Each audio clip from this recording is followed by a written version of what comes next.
എല്ലാ ഉദ്യോഗാർത്ഥി സുഹൃത്തുക്കൾക്കും PSC എർഡോസിൻ്റെ മറ്റൊരു വീഡിയോയിലേക്ക് സ്വാഗതം. നമ്മൾ ഇന്ന് ചർച്ച ചെയ്യുന്നത് ഒരുപാട് ഉദ്യോഗാർത്ഥികൾ പ്രതീക്ഷയോടെ കാത്തിരിക്കുന്നതും വരും ദിവസങ്ങളിൽ ഒരു അംഗത്തിന് കള ഒരുങ്ങുന്നതുമായ ഒരു തസ്തികയെ പറ്റിയാണ്. 535/2023 വേരിയസ് ഡിപ്പാർട്ട്മെൻറ്റിലേക്കുള്ള ലാസ്റ്റ് ഗ്രേഡ് സർവൻസ് എന്ന തസ്തികയെ പറ്റിയാണ് നമ്മൾ ഈ വീഡിയോയിൽ വിശദമായി ചർച്ച ചെയ്യുന്നത്. നിങ്ങളോട് എനിക്ക് ആമുഖമായി പറയുവാനുള്ളത്, നിങ്ങൾ ഈ വീഡിയോ ആദ്യം മുതൽ അവസാനം വരെ സ്കിപ്പ് ചെയ്യാതെ കാണാൻ ശ്രമിക്കുക. ഒരു LGS എഴുതാൻ പോകുന്ന അല്ലെങ്കിൽ LGS എക്സാം എഴുതാൻ പോകുന്ന ഒരു ഉദ്യോഗാർത്ഥിയാണ് നിങ്ങളെങ്കിൽ ഉറപ്പായും നിങ്ങൾക്ക് ഈ വീഡിയോ ഉപകാരപ്പെടും. LGSുമായി ബന്ധപ്പെട്ട പൂർണ്ണമായ വിവരങ്ങൾ നിങ്ങളിലേക്ക് എത്തിക്കാൻ ഞങ്ങൾ മാക്സിമം ശ്രമിക്കുന്നു. ഇതിനപ്പുറത്തേക്ക് LGSുമായി ബന്ധപ്പെട്ട വിവരങ്ങൾ നിങ്ങൾക്ക് ഇനി കൂടുതൽ അറിയാനായി കാണില്ല ഈ ഒരു വീഡിയോയ്ക്ക് ശേഷം. അങ്ങനെ നമ്മളൊരു 3 പാർട്ടായാണ് ഞങ്ങൾ ഈ വീഡിയോ ചെയ്യുന്നത്. അതിലെ പാർട്ട് 1 ആണിത്. ഇനി പാർട്ട് 2, പാർട്ട് 3 വരുന്നുണ്ട്. അപ്പോൾ തീർച്ചയായും ഈ ഒരു വീഡിയോടൊപ്പം തന്നെ വരും ദിവസങ്ങൾ വരുന്ന പാർട്ട് 2ഉം പാർട്ട് 3യും കാണാൻ ശ്രമിക്കുക. LGS തസ്തികയ്ക്ക് മേൽ നിങ്ങൾക്കുണ്ടാകുന്ന അല്ലെങ്കിൽ ഉണ്ടായിരിക്കാവുന്ന കുറച്ചധികം സംശയങ്ങൾ ഇതിലൂടെ തീർച്ചയായും ദൂരീകരിക്കപ്പെടും. പൂർണ്ണമായും ഈ തസ്തിക എന്തെന്ന് മനസ്സിലാക്കാൻ നിങ്ങൾക്ക് ഇതിലൂടെ സാധിക്കും എന്ന പൂർണ്ണ വിശ്വാസം എനിക്കുണ്ട്. ഇനി കൃത്യമായും നമുക്ക് ആ വിശദാംശങ്ങളിലേക്ക് കടക്കാം, വീഡിയോയുടെ ഉള്ളടക്കത്തിലേക്ക് കടക്കാം. പരീക്ഷാ തീയതി ഇന്നലെ പുറത്തുവിട്ടു PSC. നമുക്കറിയാവുന്ന പോലെ തന്നെ നവംബർ, ഡിസംബർ മാസങ്ങളിലായി LGS പരീക്ഷ നടത്തപ്പെടുന്നു. 8ഓളം ജില്ലകളുടെ പരീക്ഷാ തീയതിയാണ് ഇന്നലെ പ്രഖ്യാപിക്കപ്പെട്ടത്. നവംബറിലും ബാക്കി വരുന്ന 6ഓളം ജില്ലകൾ ഡിസംബറിലുമായി നടത്തപ്പെടുന്നു. നവംബറിൽ 3 ഘട്ടങ്ങളിലായാണ് ഈ പരീക്ഷ നടത്തപ്പെടുന്നത്. November 2, November 23, November 30. November 2 Kollam, Kasaragod, Palakkad എന്നീ ജില്ലകളിലും നവംബർ 23 പത്തനംതിട്ട, കണ്ണൂർ, മലപ്പുറം എന്നീ ജില്ലകളിലും നവംബർ 30 തിരുവനന്തപുരം, തൃശ്ശൂർ എന്നീ ജില്ലകളിലും ആണ് പരീക്ഷ നടക്കുന്നത്. ഈ ജില്ലകളുടെ പരീക്ഷ ഡേറ്റാണ് നമ്മൾക്കിവിടെ ലഭ്യമായിട്ടുള്ളത്. ഡിസംബർ മാസത്തിൻ്റെ പരീക്ഷാ തീയതി അടുത്ത മാസം, അതായത് സെപ്റ്റംബർ മാസം 20-ാം തീയതിയോടുകൂടി തന്നെ അതും പ്രഖ്യാപിക്കപ്പെടും എന്നുള്ളത് വ്യക്തമാണ്. അടുത്ത മാസത്തെ കലണ്ടറോടുകൂടി നമുക്ക് അതിൻ്റെ ഏകദേശ തീയതികൾ നമുക്ക് വ്യക്തമാകും. ഇനി ഈ പറഞ്ഞ നവംബർ മാസത്തിലെ പരീക്ഷാ തീയതിയിലുള്ള ജില്ലകളിലുള്ള കൺഫർമേഷൻ ആൾറെഡി നിങ്ങൾക്ക് കൊടുക്കാൻ സാധിക്കും. കുറച്ചധികം ജില്ലകളിൽ, അതായത് ഈ പരീക്ഷാ തീയതി നടക്കുന്ന കുറച്ചധികം ജില്ലകളിൽ ആൾറെഡി കൺഫർമേഷൻ ആയിട്ടുണ്ട്. ഞാൻ ഈ വീഡിയോ ചെയ്യുന്ന സമയത്ത് ഒട്ടുമിക്ക എല്ലാ ജില്ലകളിലും കൺഫർമേഷൻ വന്നിട്ടുണ്ട്. നവംബർ മാസത്തിൽ പരീക്ഷ നടക്കുന്ന ജില്ലകളിലെ കൺഫർമേഷൻ ആക്റ്റീവ് ആയിട്ടുണ്ട്. ഇനി നമുക്ക് ഇതുമായി ബന്ധപ്പെട്ട പൂർണ്ണമായ ഡേറ്റ നമുക്ക് വിശദീകരിക്കാം. നിങ്ങൾ കൃത്യമായും, കുറച്ച് സ്പീഡിലാണ് പോകുന്നത്, അപ്പോൾ കൃത്യമായും അത് മനസ്സിലായില്ലെന്നുണ്ടെങ്കിൽ പോസ് ചെയ്ത് കേൾക്കാൻ ശ്രമിക്കുക. ശരി, നമുക്ക് എല്ലാ ഡേറ്റയും ഒരു കുടക്കീഴിൽ തന്നെ കൊണ്ടുവരാൻ ശ്രമിക്കാം. ആദ്യം തിരുവനന്തപുരത്തെ അപേക്ഷയുടെ എണ്ണം ഒന്ന് പരിശോധിക്കാം. തിരുവനന്തപുരം 72,617 പേരാണ് ഈ തവണ അപേക്ഷിച്ചിട്ടുള്ളത്. കൊല്ലത്താണെങ്കിൽ 45,295, പത്തനംതിട്ട 17,265, കോട്ടയം 18,836, ആലപ്പുഴ 35,135, ഇടുക്കി 15,817, എറണാകുളം 34,646, തൃശ്ശൂർ 29,876, പാലക്കാട് 41,000, മലപ്പുറം 52,134, കോഴിക്കോട് 47,393, വയനാട് 16,431, കണ്ണൂർ 30,792. ഇനി കാസർഗോഡ് 18,964. ഏറ്റവും കൂടുതൽ അപേക്ഷകർ ഇത്തവണയും തിരുവനന്തപുരത്ത് തന്നെയാണ്. ആ ഒരു സ്ഥാനം വിട്ടുകൊടുത്തിട്ടില്ല. ഇനി കുറവ് ഇപ്രാവശ്യം ഒരു മാറ്റമുണ്ട്. വയനാടിനെ വെട്ടി ഇടുക്കി ആ ഒരു അംഗീകാരം കരസ്ഥമാക്കുന്നൊരു സാഹചര്യം ഈ ഒരു അപേക്ഷയിലുണ്ടായി. ഇനി നിങ്ങൾ മനസ്സിലാക്കാനുള്ളത്, ഇത് അപേക്ഷയുടെ എണ്ണം മാത്രമാണ്. ഇനി കൺഫർമേഷൻ എന്നൊരു പ്രക്രിയ ഉണ്ട്. അതിനുശേഷം എക്സാം അറ്റൻഡ് ചെയ്യുന്നൊരു പ്രക്രിയ ഉണ്ട്. ശേഷം നമ്മളിപ്പോൾ കാണുന്ന LDC പോലുള്ള തസ്തികകളിൽ കാണുന്നത് പോലെ തന്നെ കൺഫർമേഷനും എക്സാം അറ്റൻഡൻസിനും ശേഷം വലിയൊരെണ്ണം ഉദ്യോഗാർത്ഥികളുടെ കുറവ് വീണ്ടും ഇതിൽ സംഭവിക്കും. അതുകൊണ്ട് ഇപ്പോൾ ഈ കാണുന്ന നമ്പർ കണ്ട് നിങ്ങൾ പേടിക്കേണ്ടതില്ല. ആത്മാർത്ഥമായി LGS എക്സാമിന് വേണ്ടി പഠിക്കുന്ന ഒരു ഉദ്യോഗാർത്ഥികളാണെങ്കിൽ ഈ ഒരു വലിയ നമ്പർ കണ്ട് നിങ്ങൾ ഒരിക്കലും പേടിക്കേണ്ടതില്ല. കാലാന്തരത്തിൽ ഇതിൽ കാര്യമായൊരു കുറവ് സംഭവിക്കും. വളരെ ചെറിയൊരു ഒരു എണ്ണത്തിലേക്ക് കുറയും. എങ്കിലും കാര്യമായൊരു മത്സരം സാധ്യമാകും. എങ്കിലും ഈ ഒരു എണ്ണം കണ്ട് നിങ്ങൾ പേടിക്കേണ്ടതില്ല. ഇനി നമുക്ക് ഇതിൻ്റെ കഴിഞ്ഞ തവണത്തെ കട്ട് ഓഫ്, കഴിഞ്ഞ തവണ മെയിൻ ലിസ്റ്റിൽ ഉൾപ്പെട്ട ഉദ്യോഗാർത്ഥികളുടെ എണ്ണം, ടോട്ടൽ അഡ്വൈസ് എന്നിവ കൂടി നമുക്ക് പരിശോധിക്കാം.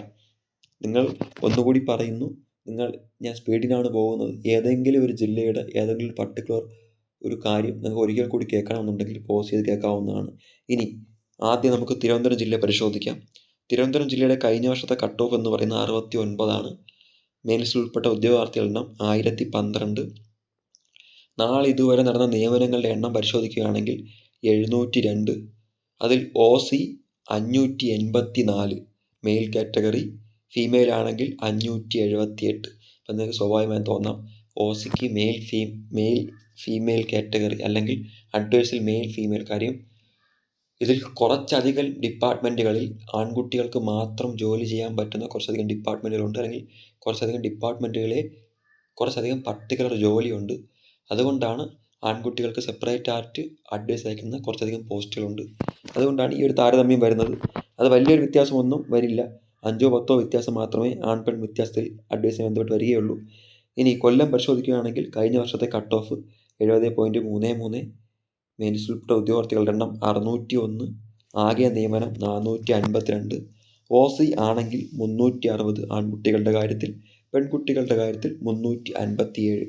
ഇനി പത്തനംതിട്ട പരിശോധിക്കുകയാണെങ്കിൽ കഴിഞ്ഞ വർഷത്തെ കട്ട് ഓഫ് 66.33.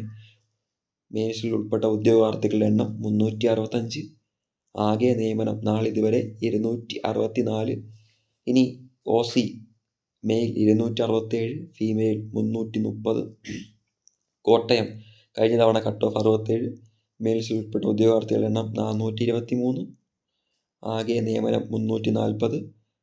ഇനി OC male 288, female 283. Alappuzha cut off 68.33. Male ലിസ്റ്റിൽ ഉൾപ്പെട്ട ആകെ ഉദ്യോഗാർത്ഥികളുടെ എണ്ണം 454. ആകെ നിയമനങ്ങളുടെ എണ്ണം 330. OC 267. ഇടുക്കി കഴിഞ്ഞ തവണത്തെ കട്ട് ഓഫ് 65.33. മെയിൻ ലിസ്റ്റിൽ ഉൾപ്പെട്ട ഉദ്യോഗാർത്ഥികളുടെ എണ്ണം 375. ആകെ നിയമനം 340. OC male category 234, female category 233. Ernakulam കഴിഞ്ഞ തവണത്തെ cut off 66.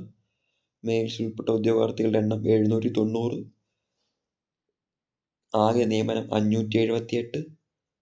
OC male category 439.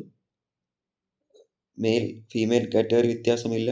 ആകെ OC 439 എറണാകുളത്ത്. ആ ഒരു വ്യത്യാസം അഡ്വൈസ് ചാർട്ടിൽ കാണാനില്ല. അതുപോലെ തന്നെ ആലപ്പുഴയിലും ആ ഒരു വ്യത്യാസം അവിടെ കാണുന്നില്ല അഡ്വൈസ് ചാർട്ടിൽ. ഇനി തൃശ്ശൂർ ജില്ല പരിഗണിക്കുകയാണെങ്കിൽ കഴിഞ്ഞ അടുത്ത കട്ട് ഓഫ് 70.33. മെയിൻ ലിസ്റ്റിൽ ഉൾപ്പെട്ട ഉദ്യോഗാർത്ഥികളുടെ എണ്ണം 691. ഇനി ആകെ നിയമനം നാളിതുവരെ 439. OC male category 375, female 374. Palakkad ജില്ല 669.33 കഴിഞ്ഞ തവണത്തെ കട്ട് ഓഫ്. മെയിൽ ലിസ്റ്റിൽ ഉൾപ്പെട്ട ആകെ ഉദ്യോഗാർത്ഥികളുടെ എണ്ണം 680. നാളിതുവരെയുള്ള നിയമനം 405. ആകെ OC ടേണിൽ പോയ ഉദ്യോഗാർത്ഥികളുടെ എണ്ണം 349. മലപ്പുറം 71.67 കഴിഞ്ഞ തവണ കട്ട് ഓഫ്. ആകെ മെയിൽ ലിസ്റ്റിൽ ഉൾപ്പെട്ട ഉദ്യോഗാർത്ഥികളുടെ എണ്ണം 689. ആകെ നിയമനം 465. OC male category 389, female category 393. Kozhikode ആകെ കഴിഞ്ഞ തവണത്തെ കട്ട് ഓഫ് 72. ആകെ മെയിൽ ലിസ്റ്റിൽ ഉൾപ്പെട്ട ഉദ്യോഗാർത്ഥികളുടെ എണ്ണം 799. നാളിതുവരെയുള്ള നിയമനം 457. OC 372. OC female 366. വയനാട് കഴിഞ്ഞ തവണത്തെ കട്ട് ഓഫ് 67.33. അതുപോലെ തന്നെ മെയിൽ ലിസ്റ്റിൽ ഉൾപ്പെട്ട ഉദ്യോഗാർത്ഥികളുടെ എണ്ണം 277. നാളിതുവരെയുള്ള നിയമനം 187. ഇനി OC male category 153. OC female category 149. Kannur ജില്ല പരിശോധിക്കുകയാണെങ്കിൽ കഴിഞ്ഞ തവണത്തെ കട്ട് ഓഫ് 72.67. മെയിൽസ് ഉൾപ്പെട്ട ആകെ ഉദ്യോഗാർത്ഥികളുടെ എണ്ണം 563. ഇനി ആകെ നിയമനം 418. OC male category 337, female 335. Kasaragod കഴിഞ്ഞ തവണത്തെ കട്ട് ഓഫ് 66. ആകെ നിയമനം 433. ആകെ മെയിൽസിൽ ഉൾപ്പെട്ട ഉദ്യോഗാർത്ഥികളുടെ എണ്ണമാണ് 433. ഇനി ആകെ നാളെ ഇതുവരെയുള്ള നിയമനം 211. OC 150. OC female category 144. Male category 150, female category 144. അപ്പോൾ നാളെ ഇതുവരെ ഏറ്റവും കൂടുതൽ നിയമനം നടന്നിട്ടുള്ളത് തിരുവനന്തപുരം ജില്ലയിലാണ്. 702 OCയും അവിടെ തന്നെയാണ്. ഏറ്റവും കുറവ് നിയമനം ഒരു പ്രഹേളിക പോലെ കൂടുതൽ തിരുവനന്തപുരവും കുറവ് വയനാടുമായി ഇപ്പോഴും തുടരുന്നു. ഇനി നമ്മൾ കഴിഞ്ഞ വർഷത്തെ ഒരു കട്ട് ഓഫ് നില പരിശോധിക്കുകയാണെങ്കിൽ ഏറ്റവും കൂടുതൽ കട്ട് ഓഫായി നമുക്കിവിടെ കാണാൻ സാധിക്കുന്നത് അത് കണ്ണൂർ ജില്ലയിലാണ്. 72.67 എന്നൊരു വലിയ കട്ട് ഓഫ് അവിടെ വരുന്നൊരു സാഹചര്യം ഉണ്ടായി. തിരുവനന്തപുരത്തെ പോലും വെല്ലിക്കൊണ്ട് അത്തരത്തിലുള്ള കട്ട് ഓഫ് അവിടെ വരുന്ന സാഹചര്യം ഉണ്ടായി. അത് കഴിഞ്ഞ തവണത്തെ LDC പരിശോധിക്കുകയാണെങ്കിലും അത്തരത്തിലൊരു ഉയർന്ന കട്ട് ഓഫിലേക്ക് കണ്ണൂർ പോകുന്നൊരു സാഹചര്യം ഉണ്ടായിട്ടുണ്ട്. അതുപോലെ തന്നെ ഏറ്റവും കുറവ് കട്ട് ഓഫ് പരിശോധിക്കുകയാണെങ്കിൽ അത് ഇടുക്കി ജില്ലയിലേക്ക് മാറുന്നൊരു സാഹചര്യവും നമുക്ക് കാണാൻ സാധ്യമായി. അപ്പോൾ അപേക്ഷകരുടെ എണ്ണത്തിലും ഒരു കാര്യമായ കുറവ് ഇത്തവണയും ഇടുക്കി ജില്ലയിൽ ഉണ്ടായിട്ടുണ്ട്. അപ്പോൾ അതൊരിക്കലും ഇത്തവണ സ്വാധീനിക്കും എന്നല്ല, എങ്കിലും ചിലപ്പോൾ ഒരു അലലുകൾ ഇപ്പോഴും അതിൻ്റെ ഒരു ഭാഗമായി ഉണ്ടാകാം. ഇനി നിങ്ങൾ മനസ്സിലാക്കാനുള്ളത് ഇത് കഴിഞ്ഞ തവണത്തെ ഒരു ഡേറ്റയാണ്. ഇത്തവണ മത്സരം കുറച്ചുകൂടി കൂടാമെന്ന് പറയുന്നതിൻ്റെ പ്രധാന കാര്യം മത്സരക്ഷമത ഉദ്യോഗാർത്ഥികളുടെ കൂടിയിട്ടുണ്ട്. അതിനോടൊപ്പം തന്നെ ലിസ്റ്റ് ചുരുങ്ങാനുള്ളൊരു സാഹചര്യം കൂടിയുണ്ട്. കാര്യം PSC നിലവിൽ റാങ്ക് ലിസ്റ്റ് പബ്ലിഷ് ചെയ്യുന്നത് അല്ലെങ്കിൽ മെയിൻ ലിസ്റ്റിൽ ആൾക്കാരെ ഉൾപ്പെടുത്തുന്നത് കഴിഞ്ഞ തവണ പോയ അഡ്വൈസുകളുടെ എണ്ണത്തിന് ആനുപാതികമായാണ്. അങ്ങനെ പരിഗണിക്കുകയാണെങ്കിൽ ഇനിയും ഒരു വർഷത്തോളം ലിസ്റ്റിന് കാലാവധി ഉണ്ട്. എങ്കിൽ പോലും 2025 ജൂലൈ മാസം 18-ാം തീയതിയോട് കൂടിയാണ് പല ജില്ലകളിലെ ലിസ്റ്റ് ക്യാൻസൽ ആവുന്നത്. ഒരു വർഷത്തോളം ലിസ്റ്റിന് കാലാവധി ഉണ്ടെങ്കിൽ പോലും പല ജില്ലകളിലും കഴിഞ്ഞ വർഷത്തെ മെയിൻ ലിസ്റ്റോ അല്ലെങ്കിൽ അതിന് കുറവോ ഉണ്ടാവാനാണ് കൂടുതൽ സാധ്യത. അപ്പോൾ കുറച്ചുകൂടി കട്ട് ഓഫും മത്സര നിലവാരവും മത്സരക്ഷമതയും കൂടാൻ സാധ്യതയുണ്ട്. അതിനനുസരിച്ച് നിങ്ങളുടെ പഠനം ക്രമീകരിക്കുക. ഇനി നമുക്ക് സിലബസ് ഒന്ന് പരിശോധിക്കാം. സിലബസിനെ നമുക്ക് 60-20-20 തിരിക്കാം. 60 GK പാർട്ടായി തിരിക്കാം, 20 ആനുകാലികം, 20 ഗണിതം, മാനവശേഷി പരിശോധന. ഇനി 20 മാർക്കിൻ്റെ ഗണിതം അല്ലെങ്കിൽ 20 മാർക്കിൻ്റെ ആനുകാലികം ആദ്യം നമ്മൾ പരിശോധിക്കുകയാണെങ്കിൽ ഇതിലൂടെ നമ്മൾ വ്യക്തമാക്കുന്നത് നമുക്കറിയാവുന്നതുപോലെ തന്നെ ഇനി നവംബർ മാസത്തിലെ പരീക്ഷയിലേക്ക് കേവലം വളരെ ചുരുങ്ങിയ ദിവസം മാത്രമേ ഉള്ളൂ. ആദ്യ ഘട്ടത്തിലേക്ക് ഏകദേശം ഒരു 69 ദിവസത്തോളം മാത്രമാണ് അവശേഷിക്കുന്നത്. അത് തുടർന്നുള്ള ഘട്ടങ്ങളിൽ ഏകദേശം 80, 90, 100 ദിവസങ്ങളിലുള്ള അല്ലെങ്കിൽ 100-ന് പുറത്ത് ദിവസങ്ങൾ ഒരു ഘട്ടക്കാർക്കും ഇല്ല. അപ്പോൾ ഏകദേശം 100-ന് താഴെ ദിവസങ്ങൾ മാത്രമാണ് ഇനി പരീക്ഷയ്ക്ക് വേണ്ടി അവശേഷിക്കുന്നത്. അതിൽ ആദ്യ ഘട്ടക്കാർക്ക് ഇനി വെറും 69 ദിവസം അല്ലെങ്കിൽ 68 ദിവസം മാത്രമേ ഉള്ളൂ. അപ്പോൾ അതുകൊണ്ട് കേവലം ഒരു 60 ദിവസം കൊണ്ട് എങ്ങനെ എളുപ്പത്തിൽ സിലബസ് നമുക്ക് കവർ ചെയ്യാം, അല്ലെങ്കിൽ എത്ര സ്മാർട്ട് വർക്കിലൂടെ കവർ ചെയ്യാം, അല്ലെങ്കിൽ എന്തൊക്കെയാണ് കവർ ചെയ്യേണ്ടതെന്ന് കൂടി നമുക്ക് പരിശോധിക്കാം. ആദ്യം നമുക്ക് 20 മാർക്കിൻ്റെ ആനുകാലികം പരിശോധിക്കുകയാണെങ്കിൽ ആനുകാലികത്തിൻ്റെ മുൻകാല അനുഭവങ്ങൾ പരിശോധിച്ച് നോക്കുമ്പോൾ അല്ലെങ്കിൽ നിലവിലെ അനുഭവങ്ങൾ നമ്മൾ പരിശോധിച്ച് നോക്കുമ്പോൾ ഏകദേശം 10 മുതൽ 14 ചോദ്യങ്ങളാണ് CA ഭാഗത്ത് നിന്ന് ഉണ്ടാവാറുള്ളത്. മുൻകാല ചോദ്യപേപ്പറും നിലവിലെ ചോദ്യപേപ്പറും പരിശോധിക്കുമ്പോൾ അതിൽ ഏറ്റവും കൂടിയാൽ 14 ചോദ്യം വരെ വന്നേക്കാം, അല്ലെങ്കിൽ ഏറ്റവും കുറഞ്ഞാൽ 8, 9, 10 എന്നിങ്ങനെയാണ് കറണ്ട് അഫെയർ ചോദ്യപേപ്പറിൽ പ്രത്യക്ഷപ്പെടാറുള്ളത്. അതിൽ തന്നെ സബ്ജക്റ്റ് ഓറിയൻറ്റഡ് കറണ്ട് അഫെയറിനാണ് കൂടുതൽ പ്രാധാന്യം കൊടുക്കേണ്ടത്. കാര്യം നമുക്ക് തന്നിരിക്കുന്ന ടോപ്പിക്കുകളിൽ 8ഓളം ടോപ്പിക്കുകളുണ്ട് GKയുമായി ബന്ധപ്പെട്ട.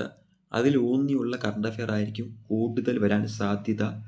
ജനറൽ കറണ്ട് അഫെയർസിനപ്പുറത്ത് സബ്ജക്റ്റ് ഓറിയൻറ്റഡ് കറണ്ട് അഫെയർസിന് കൂടുതൽ പ്രാധാന്യം കൊടുത്ത് പഠിക്കാൻ ശ്രമിക്കുക. നിങ്ങൾ പഠിക്കുന്ന ടോപ്പിക്കിനോടൊപ്പം തന്നെ കറണ്ട് അഫെയർ കൂടി ഉൾപ്പെടുത്താൻ സാധിച്ചാൽ നിങ്ങൾക്ക് വളരെ എളുപ്പത്തിൽ കറണ്ട് അഫെയറിനെ ക്രാക്ക് ചെയ്യാൻ സാധിക്കും. കൂടാതെ കഴിഞ്ഞ 6 മാസം നടന്ന PSC പരീക്ഷകൾ എടുത്ത് പരിശോധിക്കുകയാണെങ്കിൽ കുറേയധികം ഹോട്ട് ടോപ്പിക്സ് കറണ്ട് അഫെയറുമായി ബന്ധപ്പെട്ട് നിലനിൽക്കുന്നുണ്ട്. അതുകൂടി നിങ്ങൾക്ക് മനസ്സിലാക്കി ഹൃദ്യസ്ഥമാക്കാൻ, അതുകൂടി സോർട്ട് ഔട്ട് ചെയ്ത് പഠിക്കാൻ സാധിച്ചാൽ ഈ പറയുന്ന 10, 14 എന്നുള്ള ആ ഒരു കറണ്ട് അഫെയർ ചോദ്യങ്ങളിൽ ഉറപ്പായും നിങ്ങൾക്ക് മാർക്ക് സ്കോർ ചെയ്യാൻ സാധിക്കും. കറണ്ട് അഫെയർ ഒരു ബാലികേറ മലയായി മാറുകയില്ല എന്നുള്ളതും നമുക്കിവിടെ ഉറപ്പിക്കാൻ സാധിക്കും. ഇനിയും ആ പറഞ്ഞ ഹോട്ട് ടോപ്പിക്സ് തീർച്ചയായും ആവർത്തിക്കും. അതങ്ങനെ തന്നെയാണ് മുൻകാലങ്ങളിലും നിലവിലും. ഇനി നിങ്ങൾ മനസ്സിലാക്കാനുള്ളത്, നിലവിലെ ഒരു ട്രെൻഡ് അനുസരിച്ച് കറണ്ട് അഫെയർ ചോദ്യങ്ങൾ പരീക്ഷ നടക്കുന്നതിന് ഒരു 15 ദിവസം മുന്നേ വരെ ഉള്ള ചോദ്യപേപ്പറിൽ പ്രത്യക്ഷപ്പെടുന്ന സാഹചര്യം LDC പോലുള്ള തസ്തികകൾ നിലവിലുണ്ട്. അതുകൊണ്ട് തന്നെ നിങ്ങൾ കറണ്ട് അഫെയർ പഠിക്കുമ്പോൾ, നിങ്ങൾ നവംബർ മാസത്തിലാണ് നിങ്ങളുടെ പരീക്ഷയെങ്കിൽ ഏകദേശം ഒക്ടോബർ 10 വരെയുള്ള കറണ്ട് അഫെയർ എങ്കിലും, ഏകദേശം ഒരു വർഷത്തെ കറണ്ട് അഫെയർ എങ്കിലും കൃത്യമായി പഠിക്കാൻ ശ്രമിക്കുക. അത് 2024 ഒക്ടോബർ 10 വരെയുള്ളതെങ്കിലും നിങ്ങൾ പൂർണ്ണമായും പഠിച്ചെടുക്കാൻ ശ്രമിക്കുക. റീസെൻ്റ് ആയിട്ടുള്ള കറണ്ട് അഫെയറിന് കുറച്ചുകൂടി പ്രാമുഖ്യം കൊടുക്കുക എന്നുള്ളതാണ് ഈ അടുത്തിടെ നടന്ന ചോദ്യപേപ്പറുകൾ നമുക്ക് മനസ്സിലാക്കാൻ സാധിക്കുന്നത്, നമുക്ക് തരുന്നൊരു ദിശാസൂചക എന്ന് പറയുന്നത്. ഇനി മാത്സിലേക്ക് പോവുകയാണെങ്കിൽ, ഗണിതത്തിലേക്ക് പോവുകയാണെങ്കിൽ, മുൻകാല ചോദ്യപേപ്പറുകൾക്ക് ഊന്നൽ കൊടുത്തുകൊണ്ട് വേണം ഇനിയുള്ള പഠനം മുന്നോട്ട് കൊണ്ടുപോകാൻ. ഇനിയുള്ള 60 ദിവസത്തിൽ മുൻകാല ചോദ്യപേപ്പറിൽ ഒരു അടിസ്ഥാനമായി എടുത്തുകൊണ്ട് ടോപ്പിക്ക് തീർക്കാൻ ശ്രമിക്കുക. മാക്സിമം മുൻകാല ചോദ്യപേപ്പർ അറ്റൻഡ് ചെയ്യാൻ ശ്രമിക്കുക. 7ാം ക്ലാസ് വരെയുള്ള മാത്സ് പഠിച്ചാൽ നിങ്ങൾക്ക് 7ാം ക്ലാസ് വരെയുള്ള 7ാം ക്ലാസ് പാഠപുസ്തകത്തിലെ 7ാം ക്ലാസ് വരെയുള്ള പാഠപുസ്തകങ്ങളിലെ കണക്ക് പഠിക്കുകയാണെങ്കിൽ ഒരുപക്ഷെ റാങ്ക് മേക്കിംഗായി വരുന്ന ചോദ്യങ്ങൾ പോലും നിങ്ങൾക്ക് ക്രാക്ക് ചെയ്യാൻ സാധിക്കും. അതുമാത്രമല്ല, അതിലുപരി 10ാം ക്ലാസ് നിലവാരത്തിലുള്ള നടന്ന ചോദ്യപേപ്പറുകളിലെ ഗണിതം കൂടി എടുത്ത് പരിശോധിക്കുകയാണെങ്കിൽ ഉറപ്പായും നിങ്ങൾക്ക് നല്ലൊരു മാർക്ക് ഗണിതത്തിൽ സ്കോർ ചെയ്യാൻ സാധിക്കും. അപ്പോൾ ഗണിതത്തിലെ നമ്മളൊരു ബേസായി എടുക്കേണ്ട മുൻകാല ചോദ്യപേപ്പറാണ്. മുൻകാലത്തെ ചോദ്യപേപ്പറിൽ ഊന്നി ടോപ്പിക്കുകൾ തീർക്കാൻ നോക്കുക. അതിനോടൊപ്പം തന്നെ 7ാം ക്ലാസ് വരെയുള്ള ചോദ്യപേപ്പർ, അതിൽ 7ാം ക്ലാസ്സിലെ കണക്ക് പാഠപുസ്തകത്തിന് കുറച്ചധികം ഊന്നൽ കൊടുക്കുക. അതുപോലെ തന്നെ 10ാം ക്ലാസ് നിലവാരത്തിലുള്ള നാളെ ഇതുവരെ നടന്ന ചോദ്യപേപ്പറുകൾ കൂടി പരിശോധിക്കുകയാണെങ്കിൽ നല്ലൊരു മാർക്ക്, ഏകദേശം 20ൽ 20 മാർക്ക് വരെ സ്കോർ ചെയ്യാൻ നിങ്ങൾക്ക് ഈ ഒരു ടോപ്പിക്കിൽ സാധിക്കും. ഇനി അതിൽ 8ഓളം മാത്സ് ടോപ്പിക്കും 8ഓളം മാനവശേഷി ടോപ്പിക്കുമാണ് മാത്സിൽ നിന്ന് ഉൾപ്പെടുത്തിയിട്ടുള്ളത്. അപ്പോൾ 20 ചോദ്യങ്ങളുമുണ്ട്. അപ്പോൾ മൊത്തം 16 ടോപ്പിക്കും 20 ചോദ്യങ്ങളും. അപ്പോൾ മനസ്സിലാക്കാനുള്ളത്, ഇതിൽ നിന്ന് ഒരു ടോപ്പിക്ക് പോലും PSC സ്കിപ്പ് ചെയ്യാൻ സാധ്യതയില്ല. ചിലപ്പോഴല്ല, തീർച്ചയായും ഇതിൽ നിന്ന് 1ഓ 2ഓ ടോപ്പിക്കിൽ നിന്ന് ഒന്നിലധികം ചോദ്യങ്ങൾ റിപ്പീറ്റ് ചെയ്ത് അല്ലെങ്കിൽ ഒന്നിലധികം ചോദ്യങ്ങൾ പ്രത്യക്ഷപ്പെടാൻ സാധ്യതയുണ്ട്. അപ്പോൾ അത്രത്തോളം ഓരോ ടോപ്പിക്കും നല്ല രീതിയിൽ പഠിക്കുവാൻ ശ്രമിക്കുക. ഒരു ടോപ്പിക്ക് പോലും സ്കിപ്പ് ചെയ്യാൻ പാടില്ല. കാര്യം 16 ടോപ്പിക്കും 20 ചോദ്യങ്ങളാണ് ഉള്ളത്. അതുകൊണ്ട് ഇതിൽ നിന്ന് ഒരു ടോപ്പിക്കിൽ നിന്ന് പോലും ചോദ്യങ്ങൾ ഇല്ലാതെ ആവുന്നൊരു സാഹചര്യമില്ല. എല്ലാ ടോപ്പിക്കിൽ നിന്നും കൃത്യമായും ഒരു ചോദ്യം പ്രത്യക്ഷപ്പെടും, അല്ലെങ്കിൽ ഒന്നിലധികം ചോദ്യങ്ങൾ പ്രത്യക്ഷപ്പെടും. ഇനി നമുക്ക് 20 മാർക്കിൻ്റെ സയൻസ് പൊതുജനാരോഗ്യം പരിശോധിക്കുകയാണെങ്കിൽ 15 മാർക്കിനാണ് ജീവശാസ്ത്രവും പൊതുജനാരോഗ്യവും ഈ ഒരു ചോദ്യപേപ്പറിൽ കടന്നു വരുന്നത്. അതിൽ തന്നെ 5 മുതൽ 10 വരെയുള്ള SCERT ചാപ്റ്റേഴ്സ് പഠിക്കുകയാണെങ്കിൽ ഈ ഒരു 15ഓളം ചോദ്യങ്ങൾ നിങ്ങൾക്ക് ഉറപ്പിക്കാൻ സാധിക്കും. അതിൽ 1ഓ 2ഓ ചോദ്യങ്ങൾ പുറത്തുനിന്ന് വരികയാണെങ്കിൽ അത് കേരളത്തിലെ ആരോഗ്യക്ഷേമ പദ്ധതികളുമായി ബന്ധപ്പെട്ടതാണ്. കേരളത്തിലെ ആരോഗ്യക്ഷേമ പദ്ധതികളുമായി ബന്ധപ്പെട്ട ചോദ്യങ്ങൾ നിങ്ങൾക്ക് ഉറപ്പിക്കാൻ നിങ്ങൾ വേറെ എവിടെയും പോകണ്ട. മുൻകാല ചോദ്യപേപ്പറിലെ ആരോഗ്യക്ഷേമ പദ്ധതികൾ പരിശോധിക്കുക. പ്ലസ് PSC ബുള്ളറ്റിൻ ഒരു വിശേഷ പതിപ്പിൽ അതുമായി ബന്ധപ്പെട്ട ആനുകാലിക ചോദ്യങ്ങൾ പ്രസിദ്ധീകരിച്ചിട്ടുണ്ട്. അതുമായി ബന്ധപ്പെട്ട ആനുകാലികമല്ല, നമ്മുടെ കേരളത്തിലെ ആരോഗ്യക്ഷേമ പദ്ധതികൾ PSC ബുള്ളറ്റിൽ നിന്നും മുൻകാല ചോദ്യപേപ്പറിൽ നിന്നും അടർത്തിയെടുത്ത് പഠിക്കുകയാണെങ്കിൽ ഇതിനപ്പുറത്തുനിന്നൊരു ചോദ്യം വരികയില്ല. നിങ്ങൾക്ക് തീർച്ചയായും അതിൽ നിന്ന് വരുന്ന 1ഓ 2ഓ 3ഓ ചോദ്യങ്ങൾ നിങ്ങൾക്ക് ഉറപ്പിക്കാൻ സാധിക്കും. ബാക്കി വരുന്ന 10ഓ 12ഓ ചോദ്യങ്ങൾ ഉറപ്പായും 5 മുതൽ 10 വരെയുള്ള SCERT ചാപ്റ്ററിൽ നിന്നായിരിക്കും. അത് തന്നെയാണ് ഇതിൻ്റെ മുൻകാല ചോദ്യപേപ്പർ വ്യക്തമാക്കുന്നത്. 5 മുതൽ 10 വരെയുള്ള SCERT പാഠഭാഗങ്ങൾ തന്നെയാണ് സയൻസിന് ആധാരമായി വരുന്നത്. ഇനി നമുക്ക് 5 മാർക്ക് ഫിസിക്സ് കെമിസ്ട്രിക്കുണ്ട്. ഇവിടെയും SCERT തന്നെയാണ് പ്രാധാന്യം. എങ്കിലും കുറച്ചധികം CA ക്വസ്റ്റ്യൻസ് നോബൽ സമ്മാനം പോലുള്ള മേഖലയിൽ നിന്ന് കടന്നു വരാനും സാധ്യതയുണ്ട്. അപ്പോൾ അതുകൂടി കറണ്ട് അഫെയർ, ഞാൻ നേരത്തെ പറഞ്ഞ പോലെ ടോപ്പിക് റിലേറ്റഡ് കറണ്ട് അഫെയറിൽ നോബൽ സമ്മാനം സയൻസിൻ്റെ ഭാഗത്ത് ഉൾപ്പെടുത്തുക. അതുപോലെ തന്നെ ISRO വിക്ഷേപണം ഈ ഭാഗത്ത് ഉൾപ്പെടുത്തിയാൽ ഈ ഭാഗത്തിലെ മുഴുവൻ മാർക്കും നിങ്ങൾക്ക് സ്കോർ ചെയ്യാൻ സാധിക്കും. ഇനി ഈ നമുക്ക് 40 മാർക്കിൻ്റെ GK ആണുള്ളത്. 40 മാർക്കിൻ്റെ ജനറൽ GK, അതിൽ തന്നെ 5 മാർക്കിൻ്റെ 6 ഭാഗങ്ങളും 10 മാർക്കിൻ്റെ കേരള ഭൂമിശാസ്ത്രവും ഉണ്ട്. ഇവിടെയും പ്രാധാന്യം SCERT തന്നെയാണ്. SCERTക്ക് പുറത്തുനിന്ന് GK മേഖലയിൽ പ്രാധാന്യം കൊടുക്കേണ്ട വളരെ കുറച്ച് ടോപ്പിക്ക് മാത്രമേ വരുന്നുള്ളൂ. അതിൽ തന്നെ ഭരണഘടന കൂടുതലായി SCERT ഇല്ല. അപ്പോൾ SCERTക്ക് പുറത്തുനിന്ന് കുറച്ചൊക്കെ ചോദ്യങ്ങൾ, അല്ലെങ്കിൽ ജനറൽ ചോദ്യങ്ങൾ, അല്ലെങ്കിൽ പ്രീവിയസ് ചോദ്യങ്ങൾ ഭരണഘടനയിൽ പ്രത്യക്ഷപ്പെടാം. ഈ ഒരു SCERTക്ക് പുറത്തു നിന്ന് നിങ്ങൾ ഏറ്റവും പ്രാധാന്യം കൊടുത്ത് പഠിക്കേണ്ട GK ടോപ്പിക് ഏതെന്ന് ചോദിച്ചു കഴിഞ്ഞാൽ അത് കേരള ജോഗ്രഫി തന്നെയാണ്. SCERTൽ വളരെ കുറച്ച് ടോപ്പിക്ക് മാത്രമേ ഉള്ളൂ. എന്നാൽ മാർക്കിൻ്റെ ഒരു ക്വാണ്ടിറ്റി എന്ന് പറയുന്നത് 10 മാർക്കാണ്. സ്വാഭാവികമായും കൃത്യമായും നിങ്ങളുടെ റാങ്ക് ഫയൽ നോക്കി പഠിക്കേണ്ട ടോപ്പിക്കാണ് SCERT. വ്യത്യസ്തമായി റാങ്ക് ഫയൽ നോക്കി പഠിക്കേണ്ട ഒരു ടോപ്പിക്കാണ് കേരള ജോഗ്രഫി. ഇപ്പോൾ കേരള ജോഗ്രഫിക്ക് ആ ഒരു മൂല്യം കൊടുത്തുകൊണ്ട് തന്നെ റാങ്ക് ഫയലിലേക്ക് പോവുക, കൃത്യമായും പഠിക്കുക. SCERTൽ വളരെ കുറച്ച് ഭാഗങ്ങളെ കേരള ജോഗ്രഫിയുമായി ബന്ധപ്പെട്ടുള്ളൂ. ഇനി ശാസ്ത്ര സാങ്കേതിക മേഖല, കായിക മേഖല, ഇതും SCERTൽ കൂടുതലായിട്ടില്ല. അപ്പോൾ അത് ഈ പറഞ്ഞ ശാസ്ത്ര സാങ്കേതിക മേഖലയ്ക്ക് CAക്ക് പ്രാധാന്യം കൊടുത്തുകൊണ്ട് പഠിക്കുക, കണ്ടഫേന് പ്രാധാന്യം കൊടുത്ത് പഠിക്കുക. ഇനി കായിക മേഖല പരിശോധിക്കുകയാണെങ്കിൽ CAക്ക് പ്രാധാന്യം തീർച്ചയായും കൊടുക്കണം. എങ്കിൽ പോലും കായികത്തിന് കേരളത്തിൽ ഊന്നിക്കൊണ്ടുള്ള ജനറൽ ചോദ്യങ്ങൾ പഠിച്ചാൽ ചിലപ്പോൾ നിങ്ങൾക്ക് 1-2 മാർക്ക് കരസ്ഥമാക്കാൻ സാധിക്കും. ഇനി ശാസ്ത്ര സാങ്കേതിക മേഖലയാണെങ്കിൽ ISROയുടെ ജനറൽ ചോദ്യങ്ങളും ISROയുടെ വിക്ഷേപണവുമായി ബന്ധപ്പെട്ട ചോദ്യങ്ങൾ പഠിക്കുകയാണെങ്കിൽ അതിൻ്റെ മാർക്കും നിങ്ങൾക്ക് ഉറപ്പിക്കാൻ സാധിക്കും.